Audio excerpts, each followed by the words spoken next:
Hi there again. Hopefully the microphone's working. I've got my screen again today. I'm actually going to be going away out of the UK, so the screen's going to go. I'm going to be going to Iceland in the northwest fjords. I'm going there because I've been asked to do some projects with a Fab Lab out there. Iceland's a pretty cool place because they've got about 7 or 8 Fab Labs in the whole of Iceland and only 300,000 people. So that says a lot. I mean, Scotland, we only have 3 kind of Fab Labs here, I think. So it's pretty amazing, and I'm really looking forward to going up there. It sounds like a place where they get a lot of stuff done, and yeah. And I'm also doing an art residency up there as well. And it's by the way, it's under 200 miles where I am to Greenland, which is North America, which I think is amazing because I thought Iceland wasn't as near as that anyway. So anyway, let's have a look at the screen now. So this video is part of the blog to do with upgrading the imaginary city cardboard circle thing that I made at the Maker Faire. So let's have a look. So here's the circle cardboardy thing I made at the Maker Faire, and I've taken it into Blender, the free program. You can also use 3ds Max, ZBrush, Maya, etc., blah blah blah. But the whole point is not about the program really, it's about what you can do next. Excuse me, I've got a cold, and it's quite cold in here. That's why I'm wearing kind of Icelandic clothes, even in Scotland at the moment.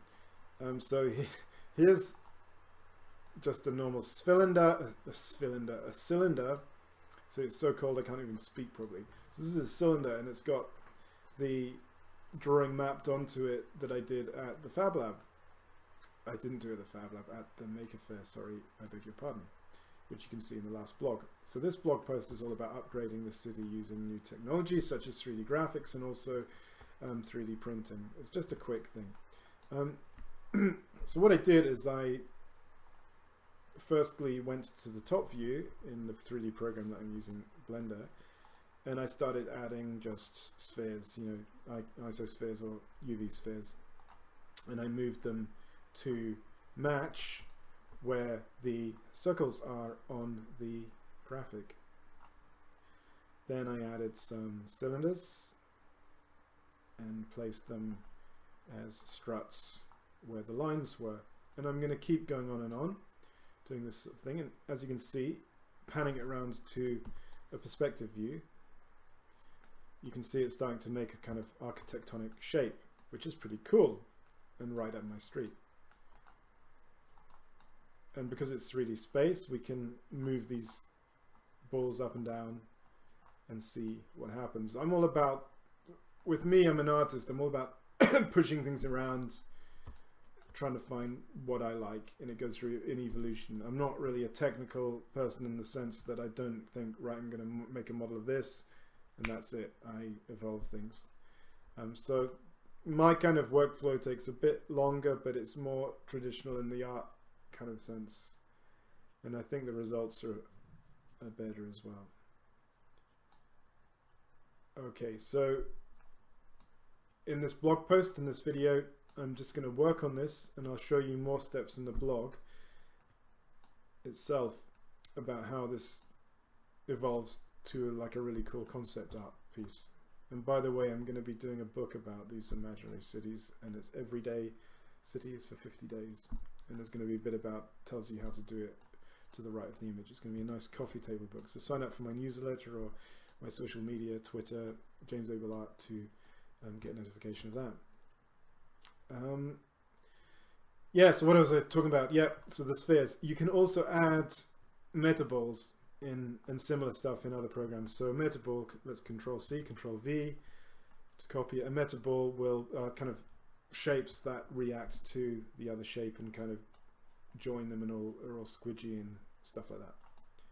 So what I think I'm going to do is I'm going to make a few of these metaballs join rather than these pure man.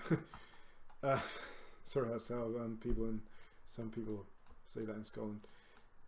These spheres, and I'm going to make it more blobby, and then I'm going to convert the blobby spheres into a mesh, and then I'm going to kind of put windows on it and have it sort of glowing. And as you can see, if you're familiar to Blender, I've set up a sky system here, and you can do that in other programs like Max quite easily. And there's the sky system. The beautiful thing about Blender, you roll this trackball around and it will make a sky. I mean, you know, Blender's not the best 3D program out there by all means, in my opinion, but you can create really cool stuff on it, and it's free. If I have commercial work, I usually use 3ds Max. I've used it for many years, and the workflow is much more. I find it easier. But don't turn your nose up at Blender. So there we go, and that's it so far. And what I envisage is like a perspective of this kind of sky city going on like this, you know, with windows and some spaceships I've pre-made. I'm going to import the spaceships.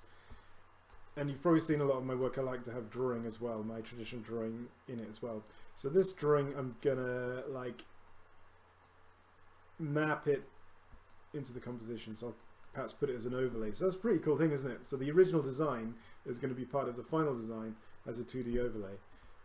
Well, I think it's cool anyway. Perhaps I need to get out more at the moment. And so on and so on. So that's basically it. I'm not going to do time lapse this time. I'm not going to extend this video that much. I'm just going to record the steps and put it in the blog. And you can see the magic from making basically a basic sketchy, not so good thing, all the way up to a full 3D composition that's kind of Hollywoodish in a science fiction way. And also on top of that, which I'm not going to talk about in this blog post, but you can see in my other blog posts, is that this structure could be printed, 3D printed. Let's go to texture. If something like this, just as a tip, if something like this was to be 3D printed and you have like small bits and blobby bits and sort of connecting, I'd make it as kind of like a Lego thing or a connecting thing. So I'd make these separate elements that you kind of slot in a modular way. If you try to print something like this all at once, it could mess up, especially the thin bits.